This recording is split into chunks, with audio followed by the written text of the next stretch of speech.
Rajasthan college शिक्षा विभाग के ज्ञानदूत चैनल पर एक नए विषय के साथ मैं डॉक्टर ज्योति सेडाना, असिस्टेंट प्रोफेसर समाजशास्त्र विभाग। हम आज एक ऐसे अवधारणा को यहाँ पर समझेंगे, जानने का प्रयास करेंगे जो हम दिन प्रतिदिन के जीवन में इस्तेमाल करते हैं, जैसे संस्कृति, कल्चर। उसको समझने से पहले कि संस्कृति क्या है, हम अगर इमेजिन करें, कल्पना करें, तो बहुत सारे लोगों के हम में से ये उत्तर हो सकते हैं कि जो प्रथाएं, परंपराएं, रूढ़ियां हम अपने दिन प्रतिदिन के जीवन में अपनाते हैं, अनुपालन करते हैं, उन जिनका फॉलो करते हैं, वो संस्कृति है। सही है, कुछ हद तक ये सही है कि ये संस्कृति का एक हिस्सा है, परंतु पूर्णतः संस्कृति नहीं है। संस्कृति इससे भी अधिक है। कुछ संस्कृति को जानने से पहले मैं आपको कुछ सवाल या कुछ चित्र आपके सामने रखना चाहूंगी। सवाल है, व्हाट इज कल्चर? संस्कृति क्या है?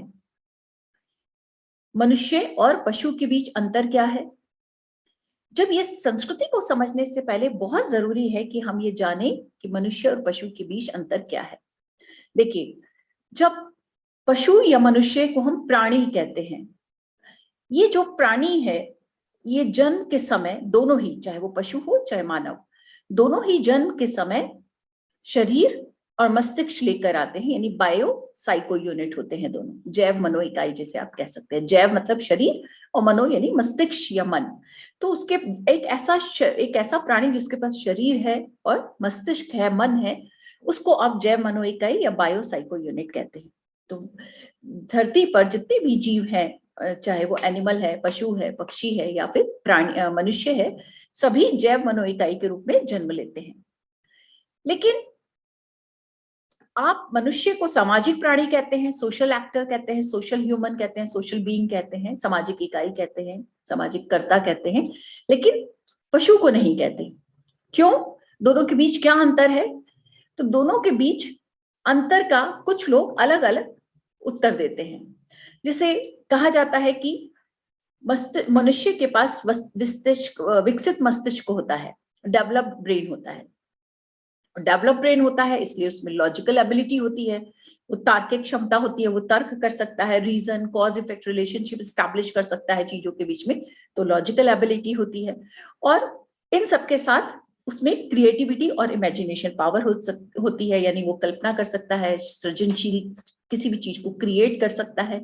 तो ये एक रीजन है कि विकसित मस्तिष्क के कारण, लॉजिकल एबिलिटी के कारण या सृजनात्मक क्रिएटिविटी और इमेजिनेशन के कारण, सृजनात्मकता और कल्पनाशीलता के कारण वो पशु से पृथक होता है। सही, नो डाउट, सही है सवाल। इस सवाल का उत्तर ये सही है। लेकिन समाजशास्त्रीय दृष्टि से हम देखें या मानव शास्त्र की दृष्टि से हम देखें तो हम कहते हैं कि मनुष्य और जो पशु के मध्य अंतर होता है, मैन और एनिमल के बीच में, वो है कल्चर का। समाज वैज्ञानिक मानते हैं कि, विभिन्न समाज वैज्ञानिकों ने माना कि संस्कृति ही एक मुख्य आधार है जो मानव और पशुओं के बीच अंतर करता है। ठीक है, कैसे? ये हम संस्कृति को जानने के बाद समझ पाएंगे। संस्कृति के बारे में कुछ मिसकंसेप्शन है, कुछ मिथक या कुछ गलत अवधारणाएं भी चर्चित हैं, प्रचलित हैं। एक मिसकंसेप्शन तो ये है कि कल्चर शब्द जर्मनी के कल्चर से लिया गया है, जिसका अर्थ है सिविलाइजेशन यानी सभ्यता। इसलिए जब लोग किसी को कहते हैं कि वो कल्चर्ड है, तो उसका मतलब होता है कि वो सिविलाइज्ड है। जब आप किसी को कहते हैं कि ये व्यक्ति बड़ा कल्चर्ड है, इसका मतलब है आप कह रहे हैं कि वो सिविलाइज्ड है। तो जर्मनी भाषा के इस शब्द में कल्चर का मतलब जो है KULTURE से लिया गया है, और इसका मतलब है सिविलाइजेशन, यानी कल्चर्ड या सिविलाइज्ड। ठीक है, इसका मतलब तो ये हुआ कि सिविलाइज्ड कौन हुए, कल्चर्ड कौन हुए? अगर इस मिसकंसेप्शन को हम देखें, जो वेल ड्रेस्ड है, वेल बिहेव्ड है, यानी अच्छी तरीके से, जिसने सूटेड बूटेड है ना, अच्छी तरीके से बिहेवियर करता है, वेल मैनर्ड है, रिस्पेक्टफुली बोलता है, उसकी कम्युनिकेशन पावर, उसका ड्रेसिंग सेंस, उसका बिहेवियर पैटर्न, उन सबको देखकर आप कहते हैं कि ये कल्चर्ड है या सिविलाइज्ड है। क्लियर। और दूसरी तरफ जो चिल्लाते हैं, चिल्लाकर बात करते हैं, फाइट करते हैं, आपस में लड़ते झगड़ते रहते हैं, ऊंची आवाज में बोलते हैं, उनको आप कहते हैं कि ये अनसिविलाइज्ड है या अनकल्चर्ड है। यही मतलब हुआ। तो जो पहला जर्मन वर्ड है कल्चर, जिसका अर्थ है सिविलाइजेशन या कल्चर, उसको हम इस्तेमाल, इसका मतलब अगर उनके अर्थ को हम सही माने तो ये निकलता है कि जो सूटेड बूटेड है, मतलब वेल ड्रेस्ड है, वेल बिहेव्ड है, वो तो उसके पास कल्चर है। और जो इसके विपरीत है, चिल्लाता है, सड़क पे चिल्ला रहा है, जोर जोर से आवाज में बातें करता है, आपस में लड़ता है, उसको आप कहेंगे कि ये कल्चर नहीं है। तो ये संस्कृति का अर्थ नहीं है, क्योंकि संस्कृति तो लिटरेट है चाहे इलिटरेट, ठीक है, वेल ड्रेस्ड है, वेल बिहेव्ड है, या फिर वेल बिहेव्ड नहीं है, वेल ड्रेस्ड नहीं है, हर एक के पास संस्कृति है। तो संस्कृति ऐसा नहीं है कि सिर्फ जो वेल बिहेव्ड या वेल ड्रेस्ड है उन्हीं के पास है, नहीं, संस्कृति हर एक प्राणी के पास है। इसीलिए ये जानना जरूरी है कि संस्कृति क्या है। तो अब और क्यूरियोसिटी हमारे अंदर बन जानी चाहिए कि अब संस्कृति क्या है। अगर संस्कृति इन शाउटिंग, चिल्लाने वालों के पास भी है, और जो अच्छे तरह से कम्युनिकेट नहीं करते, वेल ड्रेस्ड नहीं होते, अच्छी तरह से कपड़े नहीं पहनते, उनके पास भी है, तो फिर संस्कृति क्या है। चलिए, तो संस्कृति का ये मीनिंग भी जो है वो सही नहीं है।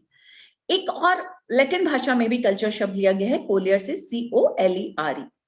कोलियर जिसका अर्थ होता है टू कल्टीवेट और टू नर्चर, ठीक है, यानी किसी चीज को विकसित करना और पोषित करना। जनरली ये लिया जाता है कि जब हम फसलें उगाते हैं, फसल उगाते हैं, तो फसल उगाने के लिए जो है, जब आप जमीन को तैयार करते हो, उसको, उसकी मेंटेनेंस करते हो, उसका प्रबंधन करते हो, तो आप उसको कहते हो कि ये कल्चर है। यानी जमीन तैयार करना, फसल के लिए, खेती के लिए जमीन तैयार करना, मिट्टी तैयार करना, उसकी मेंटेनेंस करना, उसको विकसित करना या पोषित करना भी लैटिन भाषा के वर्ड कल्चर से, कोलियर्स से लिया जाता है। ठीक है, तो ये भी संस्कृति का अर्थ नहीं है। ऐसे ही संस्कृति को हम संस्कार से भी लेते हैं, जो हिंदी शब्द है, संस्कृत शब्द है संस्कार, तो संस्कार से भी लिया जाता है जो संस्कृति शब्द। अब वास्तव में संस्कृति क्या है ये हमें देखनी है। संस्कृति मनुष्य और पशु के मध्य अंतर करने का सबसे महत्वपूर्ण आधार है, पहला पॉइंट। दूसरी चीज, संस्कृति मानव शास्त्र और समाज शास्त्र की सबसे महत्वपूर्ण अवधारणा है, क्योंकि अगर कल्चर वर्ड नहीं है या संस्कृति की अवधारणा नहीं है, तो फिर मानव जीवन की या मानव विश्व की कल्पना करना थोड़ा मुश्किल हो जाता है, या कहें कि असंभव हो जाता है। मनुष्य एक सामाजिक प्राणी है, क्यों? क्योंकि उसके पास संस्कृति है। तो संस्कृति ने मनुष्य को सामाजिक प्राणी बनाया, ठीक। और दूसरी तरफ संस्कृति का निर्माण मनुष्य ने किया। तो दोनों अवधारणाएं, मनुष्य और संस्कृति, परस्पर आत्मनिर्भर है या एक दूसरे को प्रभावित करते हैं। मनुष्य ने संस्कृति बनाया और संस्कृति मनुष्य को सामाजिक प्राणी बनाती है। तो दोनों अवधारणाएं जो है, मनुष्य और संस्कृति आपस में कैसे हैं? पर निर्भर हैं, एक दूसरे को प्रभावित करते हैं, अंतःनिर्भर अवधारणाएं। और संस्कृति तय करती है कि हम अपने आसपास के विश्व को कैसा देखते हैं, कैसा उसके बारे में सोचते हैं और कैसा रिएक्ट करते हैं। क्लियर? चलिए और थोड़ा सा क्लियर करते हैं। अब संस्कृति की कुछ परिभाषाओं की हम चर्चा करते हैं। संस्कृति की जो कहना चाहिए कि पहली व्यवस्थित परिभाषा दी थी वो E.B. टायलर ने दी थी, और उनकी पुस्तक नाम है प्रिमिटिव कल्चर। यहाँ आप देखेंगे कुछ जो ब्रैकेट में हमने दिए हैं वो उस लेखक की, उस विचारक की पुस्तक के नाम है। क्योंकि जब कभी वन वर्ड क्वेश्चंस आते हैं या ऑब्जेक्टिव क्वेश्चंस आते हैं किसी कॉम्पिटिटिव एग्जाम में, तो आपको जो फेमस ऑथर है या जिनका महत्वपूर्ण कॉन्ट्रीब्यूशन है, उनकी पुस्तक और उनकी अवधारणाएं पूछ लेते हैं। जैसे तो E.B. टायलर की पुस्तक का नाम प्रिमिटिव कल्चर। उन्होंने कहा कि व्हाट इज कल्चर? उन्होंने कहा कि संस्कृति जो है एक कॉम्प्लेक्स होल है, एक जटिल समग्र है, बहुत सारी चीजों का। किस किस का? जिसमें ज्ञान है, विश्वास है, कला है, आचार, कानून, प्रथा, हमारी क्षमताएं, हमारी आदतें, इन सबको मिलाकर अगर एक जटिल समग्र बना दिया जाए, एक जटिल संकलन बना दिया जाए, तो वो संस्कृति है। और ये हर किसी को समाज का सदस्य होने के नाते प्राप्त होती है। यानी हम मनुष्य जब समाज का सदस्य बनता है, तो समाज का सदस्य होने के नाते जो उसे इन सब चीजों का ज्ञान, विश्वास, कला, प्रथा, कानून का जो समग्र मिलता है, जटिल संकलन मिलता है, वो उसकी संस्कृति है। क्लियर? दूसरी तरफ हर्स्कोविट्स है। हर्कोविट्स कहते हैं कि मनुष्य जो है वो मतलब मानव का पर्यावरण का मानव निर्मित भाग जो है वो संस्कृति है। ठीक है, इनकी पुस्तक का नाम मैन एंड हिज वर्क। ये कहते हैं कि संस्कृति जो है मतलब संस्कृति को मानव निर्मित परिवेश कहा गया है। इनकी परिभाषा में थोड़ी सी एक ये कमी है कि वो सिर्फ मनुष्य द्वारा निर्मित चीजों को ही संस्कृति का हिस्सा मानते हैं, जबकि प्रकृति द्वारा निर्मित चीजें भी संस्कृति का हिस्सा हैं। क्यों, कैसे, ये नेक्स्ट आप क्लियर हो पाएंगे जब हम संस्कृति के प्रकारों की चर्चा करेंगे। एक और डेफिनेशन है ब्रूम और सेल्ज़निक की, इनके पुस्तक का नाम सोशियोलॉजी। ये कहते हैं कि संस्कृति का अभिप्राय सामाजिक विरासत से है, यानी संस्कृति हमें अपने पूर्वजों से, अपने बड़ों से, बुजुर्गों से जो विरासत में मिलती है, हेरिटेज में मिलती है, वो संस्कृति है। जो कुछ भी मिलता है वो सब संस्कृति है। ठीक, नेक्स्ट है क्लाइड क्लखन, इनकी पुस्तक का नाम मिरर फॉर मैन। ये कहते हैं कि संस्कृति जीवन जीने का ढंग है। संस्कृति एक डिजाइन है, जीवन जीने का एक डिजाइन है, जीवन जीने का एक ढंग है, एक तरीका है जिसे एक समाज विशेष के सदस्यों ने अपना रखी है। इनकी परिभाषा में एक लाइन जो अंडरलाइन करने वाली है वो है एक मतलब विशेष समाज विशेष के सदस्यों ने अपना रखी है। ठीक है, मतलब यानी संस्कृति जो है हर समाज की स्पेसिफिक होती है, विशिष्ट होती है। हम जिस समाज के सदस्य हैं उसकी संस्कृति जो है वो हमारी संस्कृति है। यानी हमारा जो लाइफ स्टाइल है, जीवन जीने का जो ढंग है, हर समूह का जो जीवन जीने का ढंग होता है, जो उसकी लाइफ स्टाइल होती है, उसका लाइफ डिजाइन होता है, वही उसकी संस्कृति है। क्लियर? ये कुछ परिभाषाएं आपके सामने रखी हैं जिसके आधार पर आप समझने की कोशिश कर सकते हैं कि संस्कृति विभिन्न विचारकों के हिसाब से क्या है। अब अगर हम परिभाषाओं को आधार बनाएं तो भाषा है, मनुष्य की भाषा है, उसका ज्ञान है, उसके नियम प्रतिमान है, मूल्य है, उसका व्यवहार है, और मटेरियल ऑब्जेक्ट्स है, जितनी भी भौतिक वस्तुएं हैं, घड़ी, कार, पेन, मकान, कपड़ा, खाना पीना, ड्रेसिंग सेंस, ये सारी चीजें जो हैं ये भौतिक वस्तुओं में आती हैं। तो मनुष्य की भाषा, भाषा, ज्ञान, नियम प्रतिमान, व्यवहार, भौतिक वस्तुएं, ये सब संस्कृति का हिस्सा है। हमारी आदतें, हमारी कला, हमारे विचार, हमारे व्यवहार। ठीक, अब ये सब संस्कृति है। इसके आधार पर अब हमें ये स्पष्ट रूप से जानना होगा कि संस्कृति की विशेषताएं क्या है। पहला, संस्कृति जन्म से लेकर नहीं आता मनुष्य। जैसे मैंने स्टार्टिंग में कहा कि संस्कृति जब मनुष्य जन्म लेता है तो वो जैव मनो इकाई होता है ना, बायो साइको यूनिट होता है। तो इसका मतलब वो जन्म से संस्कृति नहीं लेके आता। वो भाषा, व्यवहार करने के तरीके, आदतें, कला, ये सब चीजें जन्म से लेकर नहीं आता। वो समाज का सदस्य होने के नाते सीखता है, पहले परिवार में, पड़ोस में, स्कूल में, विद्यालय में, कॉलेज में, और फिर राजनीतिक अखाड़े में समझ लीजिए, धार्मिक संस्थाओं में, इन सब जगह वो धीरे धीरे धीरे बहुत सारी चीजें सीखता है जो उसके जीवन का हिस्सा बनती है। तो संस्कृति सीखा जाने वाला व्यवहार है, जन्म से लेकर नहीं आता। संस्कृति सदैव समूह द्वारा वहन की जाती है, क्योंकि संस्कृति किसी एक व्यक्ति की नहीं होती, संस्कृति समूह की होती है ना। ऐसा नहीं हो सकता कि एक समूह में 10 सदस्य हैं तो 10 समूह की संस्कृति अलग अलग होगी। समूह के लोगों की संस्कृति अलग अलग हो सकती है क्योंकि वो अलग अलग समूह या समाज से बिलोंग कर सकते हैं, लेकिन संस्कृति एक व्यक्ति द्वारा नहीं, एक समूह द्वारा, एक परिवार द्वारा, एक समुदाय द्वारा, यानी किसी बृहद समुदाय या लघु समुदाय द्वारा वहन की जाती है। समुदाय का आकार कुछ भी हो सकता है, लेकिन समूह के द्वारा वहन की जाती है, किसी एक व्यक्ति की संस्कृति नहीं होती। संस्कृति एक गतिशील व्यवस्था है, स्थिर नहीं होती, क्योंकि जिस तरह से हमारा लाइफ स्टाइल, हमारा खान पान, हमारे जो ड्रेस हैबिट है, फूड हैबिट है, फैशन है, खान पीना है, हमारी लैंग्वेज है, हमारा कम्युनिकेशन स्टाइल है, हमारी भौतिक संस्कृति है, आसपास जो भी हम चीजें इस्तेमाल करते हैं, वो सब बदलते रहते हैं। जब वो सब चीजें बदलती रहती हैं तो ऑब्वियस है कि संस्कृति परिवर्तनशील है, गतिशील है। प्रत्येक समूह की अपनी विशिष्ट संस्कृति होती है। ये हमने अभी इससे पहले भी डिस्कस किया था कि हर समूह का जो है समूह का, समाज का जीवन जो शैली होती है वो अलग अलग होती है, उसकी लाइफ स्टाइल, उसकी लाइफ की डिजाइन अलग अलग होती है, way of talking, way of walking, है ना, way of cooking, way of dress pattern, सभी कुछ अलग अलग होता है। तो उसका उस हिसाब से उसकी भाषा, उसका वे ऑफ कम्युनिकेशन, इसकी वजह से संस्कृति अलग अलग होती है। तो हम कहते हैं कि प्रत्येक समूह की संस्कृति उसकी विशिष्ट होती है। संस्कृति सुपर ऑर्गेनिक होती है या सुपर इंडिविजुअल होती है, ये भी एक महत्वपूर्ण अवधारणा है। कई बार ये पूछ लेते हैं कि इसका क्या मतलब होता है, सुपर ऑर्गेनिक और सुपर इंडिविजुअल। ये हर्बर्ट स्पेंसर ने ये शब्द इस्तेमाल किए थे। वो कहते हैं कि संस्कृति का निर्माण किसी एक व्यक्ति ने नहीं किया है।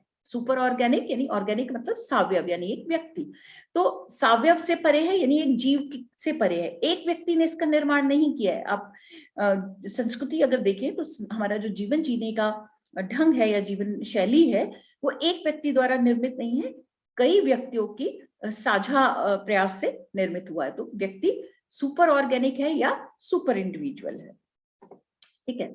संस्कृति संबंधित समूह के लिए आदर्श होती है, बिल्कुल ठीक, कि संस्कृति जो है एक समूह के लिए आदर्श होती है। हम अपने कल्चर को आइडियल मानते हैं कि हमारी संस्कृति श्रेष्ठ है, सुपीरियर है, और इसीलिए वो हमारे लिए आदर्श होती है। फॉर एग्जाम्पल, किसी के जो वेजिटेरियन लोग हैं, मतलब जो मांस वगैरह नहीं खाते हैं, तो उनके लिए अपनी संस्कृति, वेजिटेरियन कल्चर को वो श्रेष्ठ मानते हैं, और नॉन वेजिटेरियन जो लोग हैं उनको वो हीन मानते हैं या अलग नजर से देखते हैं। तो हर एक समूह की संस्कृति उसके लिए श्रेष्ठ होती है, सुपीरियर होती है। इसलिए हम कहते हैं कि संस्कृति उसके अपने समूह के लिए आदर्श होती है, आइडियल होती है। संस्कृति सदैव एक पीढ़ी से दूसरी पीढ़ी को हस्तांतरित होती है। आपके पूर्वजों ने आपके पेरेंट्स को दी, को ट्रांसमिट किया जीवन शैली को, फिर उन्होंने आपको दिया, आप आगे देंगे। तो संस्कृति यानी जीवन जीने का जो ढंग है, आपके संस्कार, आचार, विचार, वो सब एक पीढ़ी से दूसरी पीढ़ी को हस्तांतरित होते रहते हैं। और सबसे इंपॉर्टेंट कि संस्कृति करती क्या है, तो संस्कृति जो है आवश्यकताओं और इच्छाओं की पूर्ति का साधन है। हमारी जो आवश्यकताएं हैं और हमारी इच्छाएं उनको पूरा करती है। अब जो थोड़ा सा कॉम्प्लेक्स पार्ट है कल्चर के अंदर, वो ये है कि संस्कृति की संरचना को समझा जाए। स्ट्रक्चर ऑफ कल्चर क्या होता है? तो संस्कृति की संरचना में कुछ 4 एलिमेंट्स को हम शामिल करते हैं, जिसमें से पहला है कल्चर ट्रेड्स यानी संस्कृति तत्व। संस्कृति संरचना की जो सबसे छोटी इकाई होती है, जबकि सूक्ष्मतम इकाई होती है, स्मॉलेस्ट यूनिट है, वो है संस्कृति तत्व यानी कल्चर ट्रेड्स। इस कहते हैं कि इसको आगे विभाजित नहीं किया जा सकता, इसका पृथक अस्तित्व होता है, ठीक है। अगर इस छोटे से जो स्मॉलेस्ट यूनिट है किसी भी कल्चर की, अगर उसको आप तोड़ने की या विभाजित करने की कोशिश करेंगे तो वो मीनिंगलेस हो जाएगी। तो हम इसको विभाजित नहीं कर सकते, विभाजित करेंगे तो मीनिंगलेस हो जाएगी। तो सूक्ष्मतम इकाई, जैसे हमने संस्कृति के ये जो मैंने स्ट्रक्चर है, इसके जो 4 एलिमेंट है, उनको एक डांस जो कल्चर है उसके माध्यम से समझाने की कोशिश की है। ये देखिए, ये जो मुद्राएं आपको दिख रही हैं सामने, ये डांस फॉर्म्स हैं, है ना, डांस की मुद्राएं हैं। मुद्राएं समझते हैं आप? ये हर एक मुद्रा जो है, कोई ना कोई जो क्लासिकल डांस सीखते हैं या क्लासिकल डांस की समझ रखते हैं, देखते हैं, वो इन मुद्राओं का मतलब समझते हैं। तो ये जो मुद्राएं हैं, ये विभिन्न क्लासिकल डांस में इस्तेमाल की जाती हैं। तो अलग अलग, हर ये जो एक अलग अलग मुद्रा है, इन सबका कोई ना कोई मीनिंग है और ये अपने आप में पूर्ण है, ठीक है। अगर आप इनको तितर बितर कर दें या इन मुद्राओं को थोड़ा टेढ़ा मेढ़ा कर दें या फ्रैक्चर कर दें, तो फ्रैक्चर कर देंगे तो क्या होगा, इसका वो अर्थ नहीं रहेगा जो अभी डिपिक्ट हो रहा है। तो ये सब जो अगर हम देखें तो ये डांस कल्चर जो है, नृत्य संस्कृति जो है, ये उसकी स्मॉलेस्ट यूनिट है, एक मुद्रा। डांस की एक मुद्रा जो है वो उसकी एक उसका मतलब डांस कल्चर की स्मॉलेस्ट यूनिट है। तो ये हो गया कल्चर ट्रेड, ठीक। दूसरा है कल्चर कॉम्प्लेक्स। जब हम बहुत सारे कल्चरल ट्रेड्स को यानी सांस्कृतिक तत्वों को आपस में मीनिंगफुल ढंग से मिला देते हैं, संकलित कर देते हैं, तो वो बन जाता है संस्कृति संकुल यानी कल्चर कॉम्प्लेक्स। अब आप देखिए कि हमने ये जो डांस मुद्राएं थी, वो डांस करने वाला, प्रस्तुत करने वाला, कंपोजर, तबला वादक, म्यूजिक सिस्टम, हारमोनियम, हम इन सब चीजों को light, composer, dancer, group of dancers, इन सबको ये अलग अलग अपने आप में संस्कृति तत्व हैं, ठीक है। स्मॉलेस्ट यूनिट है ये डांस कल्चर की। अगर हम इन सबको मिला दें, है ना, तो ये बन जाएगा कल्चर कॉम्प्लेक्स। विभिन्न सांस्कृतिक तत्वों को आपस में जब हम संकलित कर देते हैं, एक उनका ग्रुप बना देते हैं, तो वो बन गया कल्चर कॉम्प्लेक्स। लेकिन ये ध्यान रखना है, मीनिंगफुली जोड़ना। ऐसा नहीं है कि कोई तत्व दूसरे से नहीं जुड़ रहा है, जबरदस्ती जोड़ दिया तो भी वो कल्चर कॉम्प्लेक्स बनेगा, नहीं। अब ये क्योंकि ये सारे एलिमेंट्स जो हैं, ये जो कल्चर ट्रेट्स है, ये डांस कल्चर में काम आने वाली चीजें हैं, उसके साथ जुड़ रहे हैं, इसलिए हमने कहा कि उन सब तत्वों को जब मीनिंगफुली ढंग से हम परस्पर जोड़ देते हैं तो वो बनता है कल्चर कॉम्प्लेक्स। तो ये सारे जो तत्व हैं अपने आप में कल्चर ट्रेट है, लेकिन जब हमने इन सबको मिलाकर एक डांस के फॉर्म में रख दिया तो वो बन गया कल्चर कॉम्प्लेक्स। क्लियर। तीसरा है एलिमेंट संस्कृति प्रतिमान, कल्चर पैटर्न। कल्चर पैटर्न शब्द जो है रूथ बेनेडिक्ट ने दिया था, और वो ये कहती थी कि जब विभिन्न कल्चर कॉम्प्लेक्स को यानी संस्कृति संकुलों को परस्पर जोड़ दिया जाए तो वो कल्चर पैटर्न बन जाता है। इसको उन्होंने कहा कल्चर डिजाइन, मतलब कल्चर डिजाइन भी है ये। अब मैंने आपके सामने ये देखिए कुछ डांसेस रखे हैं, इसमें कुचिपुड़ी है, भरतनाट्यम है, कथक है। ये सब जो है आपने क्या किया, वापस एक बार रिकॉल कीजिए। हमने कहा कि सबसे स्मॉलेस्ट यूनिट है, अलग अलग जो ये मुद्राएं हैं ये है कल्चर ट्रेट। बहुत सारे कल्चर ट्रेट्स को आपने मिलाया, ये सारे अलग अलग कल्चर ट्रेट है, इन सबको मिलाया तो कल्चर कॉम्प्लेक्स बन गया, यानी डांस फॉर्म एक डांस बन गया। उस डांस में आपने music, tabla, sitar, camera, light, composer, dancer सबको इस्तेमाल किया, तो सब कल्चर कॉम्प्लेक्स बन गए, है ना, सारे संस्कृति तत्व मिलकर कल्चर कॉम्प्लेक्स। और जब विभिन्न कल्चर कॉम्प्लेक्सेस को हमने मिलाया तो वो बन गए कल्चर पैटर्न, यानी उन सबको हमने जब मिलाया और एक डांस फॉर्म का नाम रख दिया कि ये चीजें इस डांस में इस्तेमाल होती हैं, ये हो गया कथक, ये हो गया भरतनाट्यम, ये हो गया कुचिपुड़ी, है ना। तो इस तरह से हमने उन डांस फॉर्म के एक नाम रख दिया, उनका एक डिजाइन रख दिया, उनका एक पैटर्न फिक्स कर दिया कि ये भरतनाट्यम में होगा, मतलब ये इस डांस में होगा तो उसका नाम भरतनाट्यम, ये कुचिपुड़ी, ये कथक, इस तरह से घूमर, हमने अलग अलग नाम उनके रख दिए। क्लियर। तो वो हो गया कल्चर डिजाइन या कल्चर पैटर्न। चलिए, अब ये विभिन्न जो कल्चर के एलिमेंट हैं, प्रतिमान हैं, कॉम्प्लेक्स हैं, ये जिस क्षेत्र में फैले होते हैं उस क्षेत्र को आप उसका संस्कृति क्षेत्र यानी कल्चर एरिया कहलाता है, ठीक है। ये अवधारणा क्लार्क विजलर ने दी थी। वो ये कहते हैं कि संस्कृति क्षेत्र एक भौगोलिक क्षेत्र है जिसमें बड़ी मात्रा में समान संस्कृति वाले सामाजिक समूह और जनजातियां निवास करते हैं, ठीक है। एक ही संस्कृति, एक ही चीजों को फॉलो करने वाले लोग रहते हैं। अभी जब हम डांस कल्चर का उदाहरण लेकर चल रहे थे, उसी को हम अगर कहें तो भरतनाट्यम एक नृत्य संस्कृति है, तो उसका क्षेत्र कहाँ है, तमिलनाडु। तो तमिलनाडु जो है भरतनाट्यम का संस्कृति क्षेत्र हो गया। ऐसी कथक का मध्य उत्तर प्रदेश, कथकली केरल, कुचिपुड़ी आंध्र प्रदेश, ओडिसी उड़ीसा, मणिपुरी मणिपुर, मोहिनीअट्टम केरल। क्लियर। तो ये जो चार एलिमेंट आपके सामने मैंने रखे, ये संस्कृति की संरचना को निर्मित करते हैं। क्लियर है। चलिए, अब मोटे तौर पर आता है कि संस्कृति के प्रकार कितने होते हैं। तो संस्कृति के दो प्रकार हैं, भौतिक, अभौतिक, यानी मैटीरियल कल्चर और non material culture. Material culture से मतलब है जो संस्कृति का वो पक्ष जो आप देख सकते हैं, जिसे आप छू सकते हैं, यानी जो कॉन्क्रीट फॉर्म में होती है, मूर्त होती है, ऑब्जर्वेबल होती है, अवलोकनीय है, मूर्त है, यानी ऑब्जर्वेबल है और कॉन्क्रीट शेप में है, देख सकते हैं, छू सकते हैं, उसे आप कहते हैं कि ये भौतिक संस्कृति है। कुर्सी, मेज, कार, टेबल, ये सारी चीजें, ठीक। अभौतिक संस्कृति जस्ट अपोजिट कर दीजिए इसके, कि नॉन मैटीरियल कल्चर वो है जिसको जो एब्स्ट्रैक्ट फॉर्म में होती है, जो अमूर्त है, जो जिसे आप देख नहीं सकते, गैर अवलोकनीय है। मूल्य, विचार, विश्वास, धर्म, आस्था, ये सारी चीजें जिन्हें आप देख नहीं सकते, छू नहीं सकते, वो अभौतिक संस्कृति है। अब हम बात करें कि व्यक्ति, समाज और संस्कृति के बीच क्या संबंध है। बहुत इंपॉर्टेंट टॉपिक है ये। बिल्कुल स्टार्टिंग में जब मैंने आपको बताया था कि मनुष्य एक जैव मनो इकाई है और संस्कृति वो आधार है, वो महत्वपूर्ण आधार है जो उसको सामाजिक प्राणी बनाता है और पशु से अलग करता है। तो यही रिलेशनशिप है कि व्यक्ति सामाजिक प्राणी कब बनता है या समाज का सदस्य कब बनता है? जब वो संस्कृति सीखता है। तो व्यक्ति संस्कृति सीखता है, यानी जीवन जीने का ढंग सीखता है, और जीवन जीने का ढंग सीखने के कारण वो सामाजिक प्राणी बनता है।